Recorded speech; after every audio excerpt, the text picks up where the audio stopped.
The deer panteth for the water, so my soul longs after thee. You alone are my heart's desire, and I long to worship thee. You alone are my strength, my shield. To you alone may my spirit yield. You alone are my heart's desire, and I long to worship thee.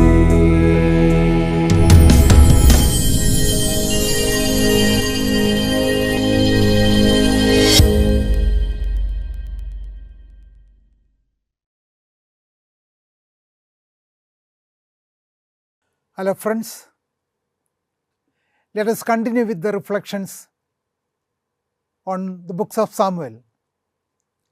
Yesterday, we were speaking about the barrenness which was considered to be or interpreted to be a punishment for sin.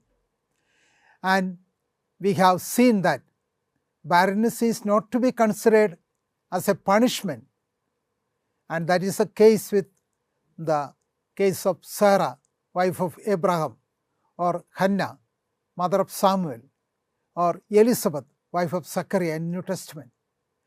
And in another way we can say, the people who are born from such women are born for great things. That is practically the story that we can say or attribute to these historical persons. And now we continue with the text. We said, when the sacred meal was divided among the family members, that is, the meal that is cooked using the sacrificial victim which was offered to God, and it was considered to be a very sacred meal, and everybody would love to share in it, and nobody is to be kept out of it in the family circle. And hence, there was a special devotion to this tradition, and everybody would participate in it, at least try to participate in it in a worthy manner. And the meal is divided among the family members according to the number of the persons involved. And usually the head of the family distributes everyone the portion. But when he has more than one wife and children in each marriage, then the portion for the children and the mother will be given to the particular person. And here, as we said, Peninnah and her 5 children, they will be given 1 share each, and therefore Elkanah would give 6 portions to Peninnah. And whereas Hannah is without children, she has the right only for 1 portion. But because of Elkanah's love for her, Elkanah used to give her 2 portions, and this would make Peninnah jealous of Hannah, and she would try to provoke her or mock at her and calling her, "You are a sinner," and so on. And this is the background of the story. Okay, and in this background, what can Hannah do? She takes refuge in the temple of the Lord, and she comes to the presence of Yahweh. Therefore, that is the outcome of the story, we can say. And therefore, now we are going to look at an important theme in the book of 1 Samuel, and that is the story narrated from verse 9 up to practically in the end of the chapter, but especially up to 18, 9 to 18. And what is narrated here? It is a beautiful narration about the life of prayer, or the best example of prayer in the Old Testament. And we will make an analysis of the elements of prayer narrated here, which will be greatly enchanting, or it will be greatly nourishing our spiritual life too, we can say. Okay, how is to understand about the prayer?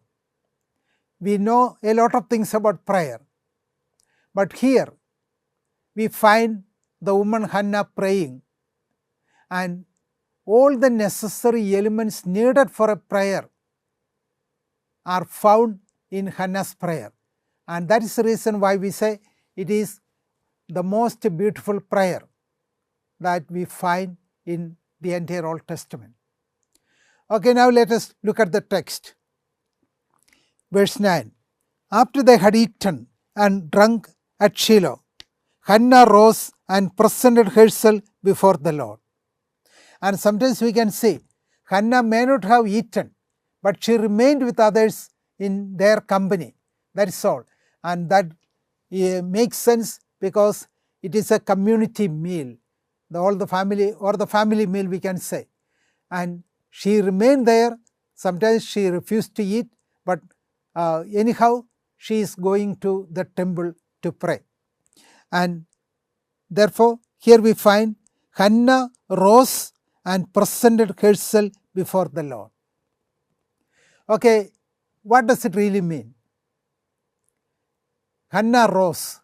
Therefore that is the first element of prayer, to get up from one's own life situation. Whatever it be, one has to get up or rise above the situation. And that is the meaning of saying Hannah rose. It is not to get up from the chair where one sits or from the bed where one sleeps. That is not the meaning. But to rise up from our own life situations. That is, if I have some problems, habitual sins, I have to come out of it, or evil deeds or evil habits, I have to come out of it. And therefore, whatever be that is negative in me, I have to come out of the negative. Then only I will be able to pray. Therefore, the first thing needed for prayer is to get up from one's own life situation, whatever it be. And the second, she presented herself before the Lord. And presented herself would mean voluntary action, and that is done with full knowledge and consent. She presented herself before the Lord. It is not routinely going to the church or temple. That doesn't make sense. She knowingly went into the presence of the Lord. And when she enters the temple, she knows that Yahweh is present there, and she is now coming into the presence of the Lord. And this should be our mode of prayer too. We are to enter into the church consciously. Of course, we may be accustomed to follow the sound of the bell sometimes. When the bell is gone for mass in the church, we may rush up to the church, and it all happens as a routine. We may not even think at times that we are going to participate actively in the Holy Mass and so on. But here, what Hannah did is something very exemplary and very deep spiritually, and that is, she presented herself before the Lord. Therefore, consciously entering into the realm of divinity, we can say, and that is what she did. Therefore, that makes her more acceptable to the Lord, and that is the meaning of saying presenting oneself before the Lord. Okay, therefore the two elements, to rise up and present oneself before the Lord, and it is not a matter of routine, but a conscious effort and a willful action. That is what we can say about it. And then she began to, and now Eli the priest was sitting on the seat beside the doorpost of the temple of the Lord. and she did not take note of Eli sitting there. And this has another meaning. Her concentration. Okay, let us read the next verse also. So she was deeply distressed and prayed to the Lord and wept bitterly. She made the vow.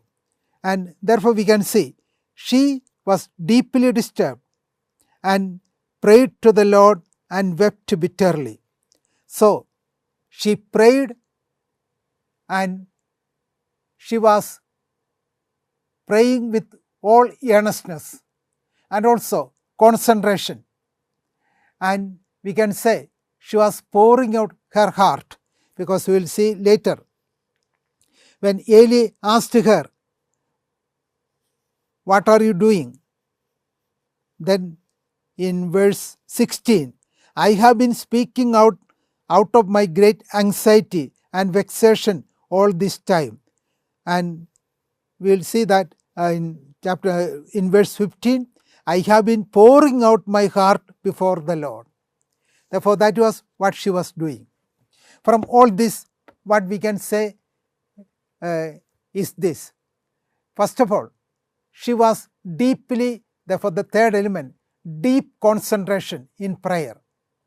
And about the concentration of Hannah in her prayer, we see Eli was sitting in the temple, and naturally Hannah, when she entered the temple, Eli took notice of her. But Hannah does not take note of him, and she is distressed, and actually she is in her vexation, we can say, and therefore she is not looking around who all are in the temple or is somebody else is there. She does not look at the surroundings, but she just goes directly into the temple and into the presence of the Lord, and she is concentrating on the Lord alone, not of anything. And this has an application in our life too. How do we go to participate, for example, in the Holy Mass? Usually we can say, when we go, do we have that real concentration and active participation in the Eucharist or in the Eucharistic sacrifice? Suppose somebody asks us when we come out of the Mass, okay, was such and such a person present in the church? Definitely we would say, okay, he or she was present there or was not present there. And sometimes we may even go to the extent of narrating, she was wearing such a or this particular colored sari or dress, something like that. And what does it mean really? When I enter into the church, even though it is for prayer, I look around and watch others, how they perform, walk here and there. All these things I take note of. And what is the end result? I am distracted when I pray. But look at Hannah. She is totally concentrated on the Lord. She does not even see Eli, who is sitting on the chair. And Eli was watching her, but she does not understand it, or she does not see it practically. That's what we can say. Therefore, the third element is the deep, real concentration in the prayer. And then we see she was there, and then real prayer means pouring out the heart, and that is what we can see. And here Hannah is said to pour out her heart before the Lord, and that is what she described her prayer. In verse 15 we already saw, I was pouring out my heart. This pouring out of the heart is the real prayer that one can make. Okay, we have seen many instances of this pouring out. For example, if we are in a crisis, I am affected with a fatal sickness like cancer or something like that, I have been diagnosed about it. I came to know about it just now or recently. And in such a case, what would be my prayer style? And I may be pouring out my heart before the Lord. Or sometimes it may be one of our dear ones, one of the family members, life partner, or children, who or be. Again, we may be pouring out the heart.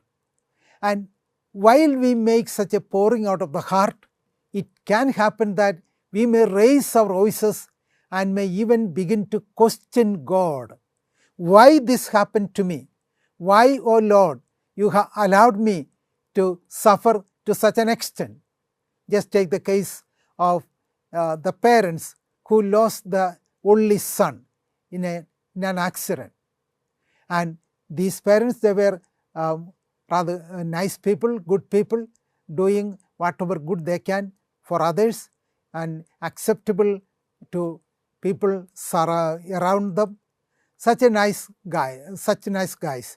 But they happen to meet with this kind of a crisis. And if at this moment, how would they pour out their heart?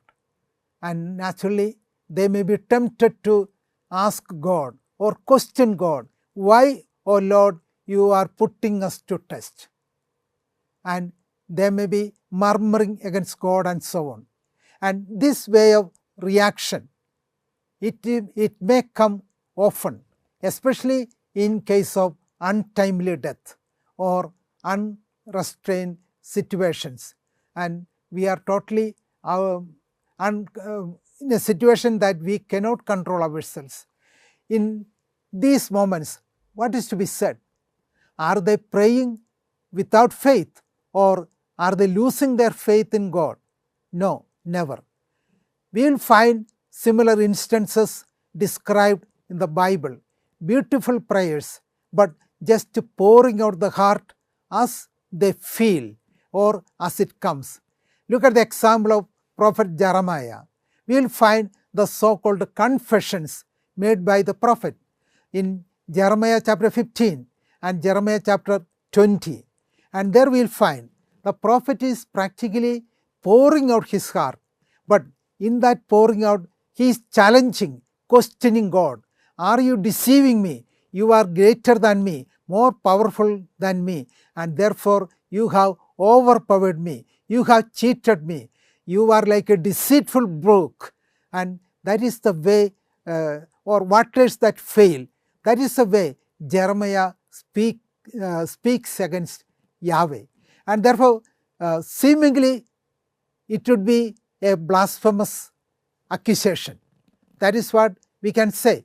But when it comes from the prophet, it is not a blasphemy. What is the reason? It is not that it comes from the prophet, but because the person is crying out to the Lord, raising these kinds of accusations against God, but at the same time confessing his trust in the Lord. He will be always saying, Lord, I believe in you. I trust in you. You are the one who sustains me. You are the one who provides for me. You are the one who always protects me. And therefore, I trust in you. But at the same time, he may continue with these kinds of murmuring questions. But that does not mean he or she is making a blasphemous statement. Therefore, pouring out the heart, it is like Jeremiah did. And Jeremiah in chapter 20, he would be asking God himself, or in his complaint, he would be cursing his own birth, his own parents. Cursed be the day that I was born. Cursed be the one who informed my father, a son is born to you. In this way of reacting to the situation, we find there will be an outpouring of the heart. We find another example in the life of Moses, and we read in Numbers chapter 11, and there we see the people around him were crying out because of hunger and thirst. And now Moses in a way we can say he is bursting out with anger, and he raises his accusing finger against God himself, and he is challenging God. I have not conceived these people, and I have not born them. They are your people, and why don't you take care of your people, your children? They are crying out with hunger and thirst. Why don't you turn your attention to them? And he is asking or challenging God. And again we can say it was not a blasphemy, but again a prayer with a deep trust in the Lord. And we'll find Job, for again another example. Job was questioning God. And how does he question? He is saying, if I had done anything wrong, explain it to me and then punish me. And therefore Job was questioning God, why are you punishing me like this? And we find towards the end of the book, in chapter 42, God appears to him and said, okay, stand like a man before me, and okay, take your position. I am going to make a trial of you. And God began the questions. Where were you when I created the heavens and the earth? Where were you when I created the mankind? Where were you when I created the sun, the moon, the stars? Where were you when I created the beings, in the living beings in the sea, or things of the sort? A flow of continuous questions. And at the end of these questions, what does Job do? He says, God, I close my mouth. I will not open it up anymore. And therefore, when God raised up these questions before Job, Job came to understand, who am I to question God? Everything is designed by him, is arranged by him, guided by him, protected by him. And then who am I to question God? And therefore, outpouring of the heart is really a beautiful prayer, a deep prayer. And since it is made with a devotion, trust in the providence of God, of course, it is one of the beautiful prayers in the Bible, or the Bible itself we can say. And again, Jesus was challenging the Father.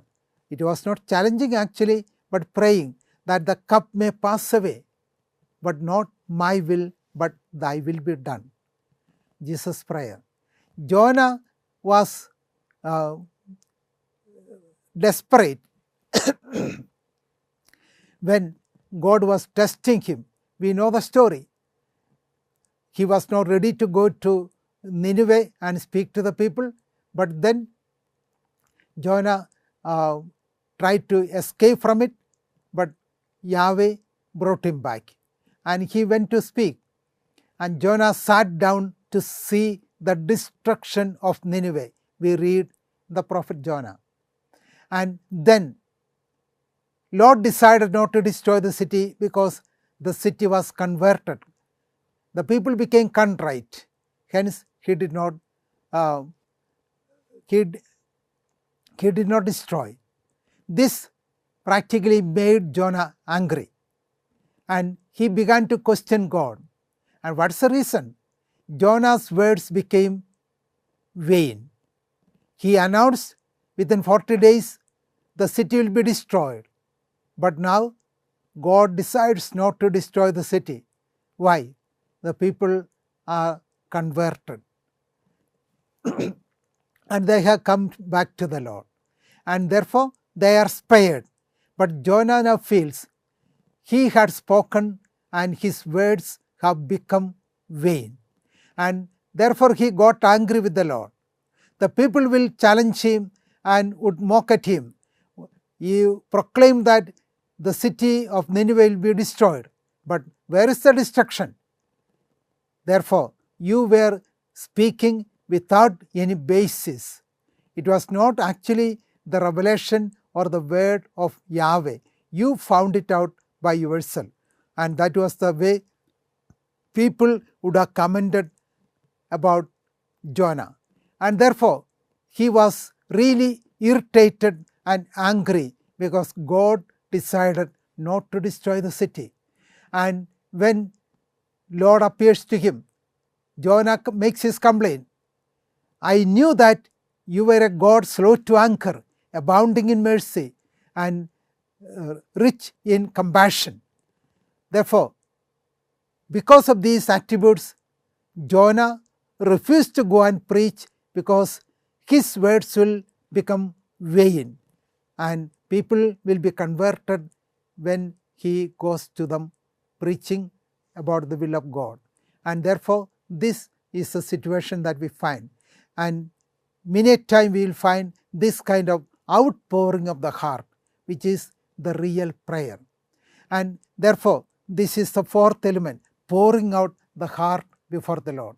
And now the fifth element we can say, the intensity of prayer. Okay, Hannah was praying so intensely that she forgot the whereabouts. And she was really concentrating on Yahweh and on her need.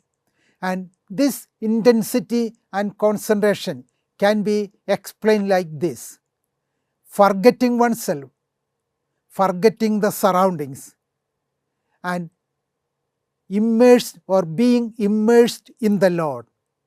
She was praying, forgetting herself, forgetting the surroundings, and being immersed in prayer or immersed in the Lord. She was pouring out her heart. This is the real intense prayer, or a prayer with a concentration.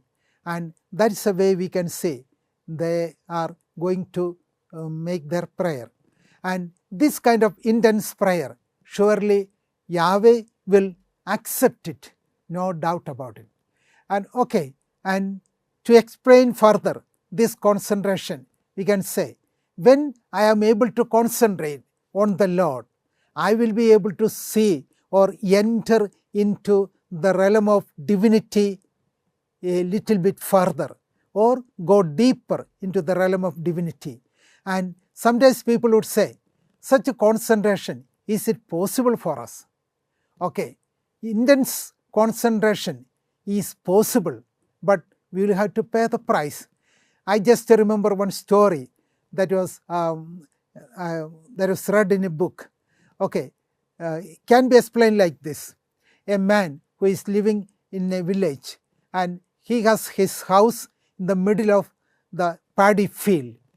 And once he went out of the house to buy something for shopping, and it was already evening. By one or other matter, he was a little bit delayed, and by the time he came back, it was already dark, and by 7 o'clock in the evening, the power cut will come. That is, the power will be off, and then it will be totally dark, and he has to walk through the narrow walk path in the paddy field, and when it is dark, it is really difficult to walk. And not only that, there could be also the problem with the snakes, and therefore he was rushing to his house, and it was already getting dark, and he came by 7 o'clock, the time for power cut, came to the house, and just as he opened the door of the house, switched on the light, and immediately the lights went off. Power cut began. But in that flashing moment, he saw one thing: a snake crawling and passing through the room in which he was just placed his foot. And what can he do? He is really terrified. He does not know what kind of snake it is, and the snake is inside the room, and he has just stepped into the room, and what can happen? Therefore, he remains still for some time, and then there is something special that takes place. After a few minutes standing without any motion, he comes to see that he can see in the midst of that darkness. Is a little bit, at least he can see. And this is explained by the author like this. And in the intense darkness, he begin to see slightly, and he will hear even the slightest noise. And therefore, it is a choice between life and death for him.